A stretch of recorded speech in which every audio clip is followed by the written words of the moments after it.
She hasn't had a call. That's right.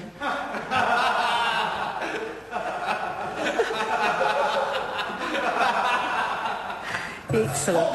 I like her. Thank you, Mr. Chairman, for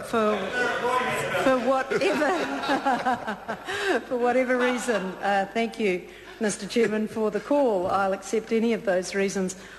Mr. Chairman, I think I wish to speak to Clause 88 also in relation to this Part 4 of the Taxation, GST and Remedial Matters Bill, which is before us under urgency. And the first point I'd like to make is one that has been made by my colleagues previously as well, and that is about the process of urgency. Perhaps a taxation measure is one of the few pieces that could have the word urgency applied to it, simply in order to get everything processed and in place in time for the 1st of April in the following year. Point of order, Chris Tremaine. Mr. Chair, this is about Part 4. We've had wide-ranging debates earlier. This is specifically to Part 4. It's not about the process of urgency. We've moved beyond that. I just ask you to draw the attention of the Speaker to Part 4 and to focus on that part of the topic. Thank you. I'll uphold the point of order. The member will speak about Part 4. Thank you, Mr. Chairman. I was on my way to that.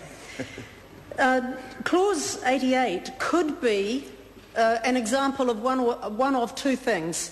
And I would invite the Minister and the Chair to explain to this House which of those two things it demonstrates.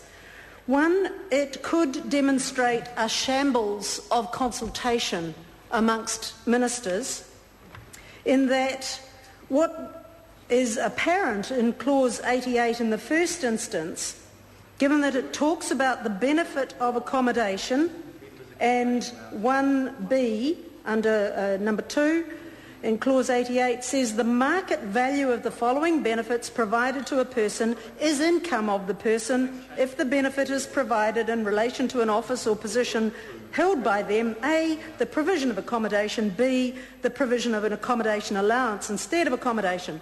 This could be called the Bill English's revenge clause, because now, having been shamed out of claiming any accommodation allowance, notwithstanding the fact that the accommodation allowance has been increased by at least 100% by this current government, so ministers are now able to claim more than twice as much as ministers previously were able to claim. Certainly that is true.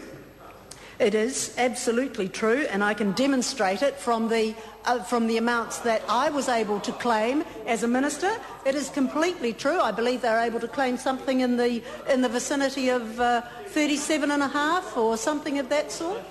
Precisely 37,500. In fact, 24,000 was the amount previously. So, and it is exactly right, and I invite those members who have not been ministers previously to go back and have a look at the rules that applied earlier. But let's have a look now, because this amount is to be taxable. Bill English may well have consulted with the minister over this clause and said, all right, I'm not getting this, so everybody else who's getting it, I've been shamed out of claiming this, so everybody else who is getting it is now going to be taxed on it. So he may well have consulted with the minister over that. Then what follows is the backdating. So why would the Minister of Finance work against his own interests and suggest that this should be backdated to 2005, 2006, notwithstanding the fact that my colleague pointed out earlier that it could have been backdated much further, and in the case of Mr English, scored the IRD a considerably greater amount in taxation?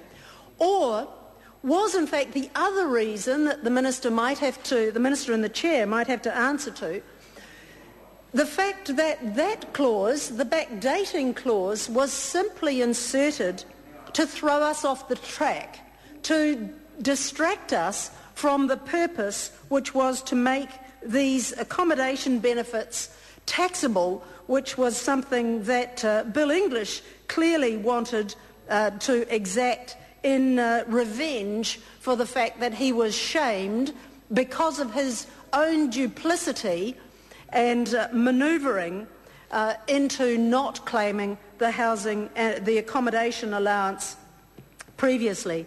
So which is it, Minister? Which of these two reasons is it?